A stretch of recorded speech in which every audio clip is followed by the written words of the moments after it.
Aziz qarindoshlar, söylik vatandaşlar, cümleden O'rta Asiya devletlerinde yaşayotgan Uyg'ur yoshlari.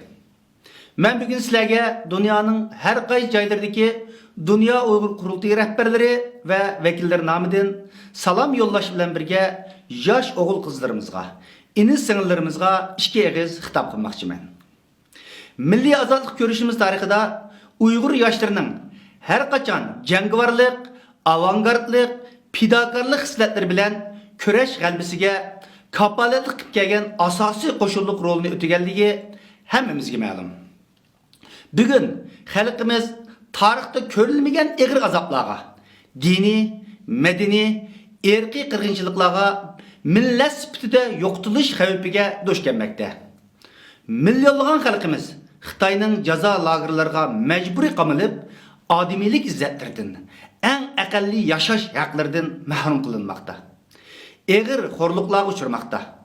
Bu xil fojiali qismatlarga javoban vatan sirtida Dünya Uyg'ur qurultiyi boshda bo'lib, barliq Uyg'ur tashkilotlari Xitoyga qarshi kurashlarini keng doirada qanot yaydirib keldi.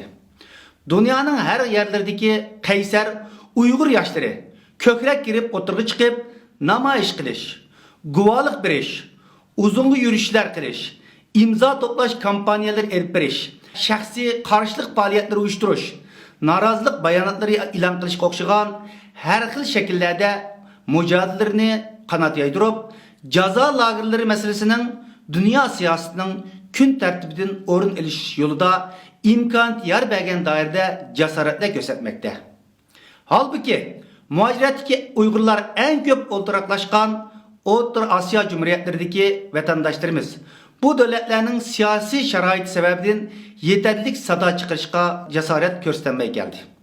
Ama bu devletlerdeki Kazak, Kırgız qarindoshlarimiz Şarkı Türkistan'daki tuqqanlarının izdirigini qilib, Xitoy qarshi har xil norozilik harakatlari elib beryotdi. Biz O'rta Osiyo Cumhuriyetlerining siyasi vaziyatini bilamiz. Bu yerdeki vaziyatni Yevropa, Amerika qatorliq demokratik davlatlardagi vaziyatga o'xshatqili bo'lmaydi. Shunga bizning O'rta Osiyodagi Uyg'ur xalqini, jumladan yoshlarimizni imkon yar bermaydigan ishlarga da'vat qilish haqqimiz yo'q. Qozog'iston, Qirg'iziston va O'zbekiston davlatlarida yashayotgan Uyg'urlar bu davlatlar mustaqil bo'lgandan keyin bu davlatlarning qonunlariga rioya qilgan holda bu davlatlarning siyosiy, ijtimoiy, iqtisodiy va madaniyat taraqqiyotiga zo'r to'plarni qo'shib keldi. Bundan keyinmi texnik zo'r tirishchanliklar bilan bu davlatlarning taraqqiyotiga hassa qo'shishi, vatandoshlik majburiyatlarini jon fidolik bilan o'rinlash bilan birga ona vatani Sharq Turkistonda azob chekayotgan qarindoshlarni unutib qolmasligi. Ularning bugungi ichinishlik avvallariga boshqa turish kerak. Qozog'iston, O'zbekiston va Qirg'izistondagi Uyg'ur yoshlari az deganda Xitoyning jazo lagerlariga qarshi mujodala qilayotgan qozoq va qirg'iz qarindoshlarimizni qo'llab bir safda o'rtaq harakat qilish fursati va imkoniyatiga ega. Qozog'iston va Qirg'izistonning qonun tuzumlari doirasi ichida Xitoyning Sharqiy Turkistondagi jazo lageri siyosatiga tinch shakllarda norozilik bildirish haqqiga jazo lagerida iz daraksiz g'oyib bo'layotgan urug' tuqqan, do'st birodar va qarindoshlarini surishtirish huquqiga ega.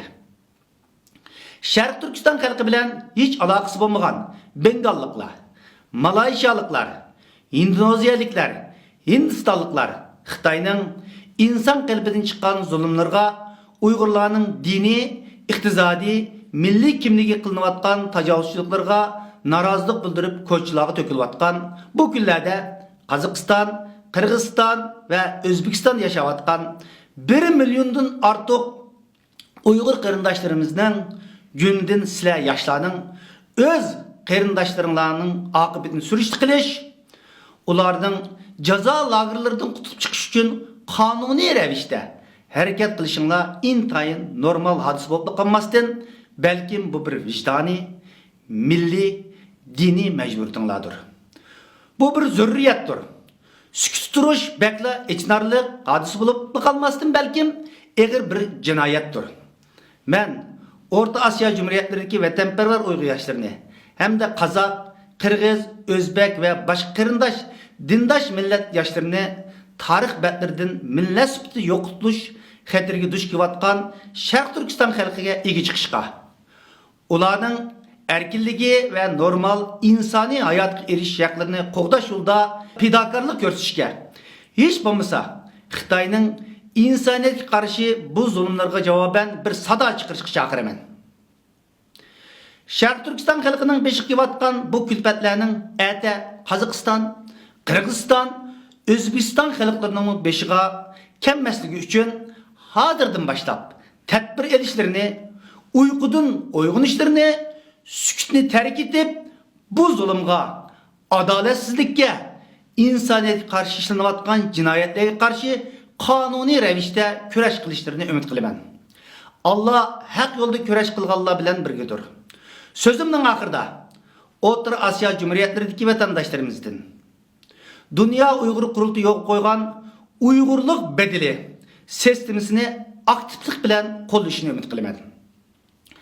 Qozog'iston, Qirg'iziston, O'zbekiston Cumhuriyetlerindeki yaşı 18 yaşdan alqıgan her bir Uyghur vatandaşımız to'laydigan bu $1 Uyg'urlik bedeli davayimizning Birleşken Devletler Teşkilatı'da, Avrupa İttifakı'da, Amerika Kongresi'de, demokratik devletlerde yanımı ciddi gün tertip kelişige hasila qatıdı. Xitoyning jazo lagerida inson qalbidan chiqqan vahshiy usullarda azoblanayotgan qarindoshlarimizning ozotligi uchun to'hpilar qo'shidi. Sharq Turkiston milliy ozodlik ko'rishiga singdirgan qimmatli bir ajr hisoblandi. Shunga barliq qarindoshlarimizni oyda to'lagan $1 bilan nima masala bo'ladi demasdan bu Uyg'urlik bedeliga cho'qim astoydil muomala qilishga chaqiraman. Rahmat.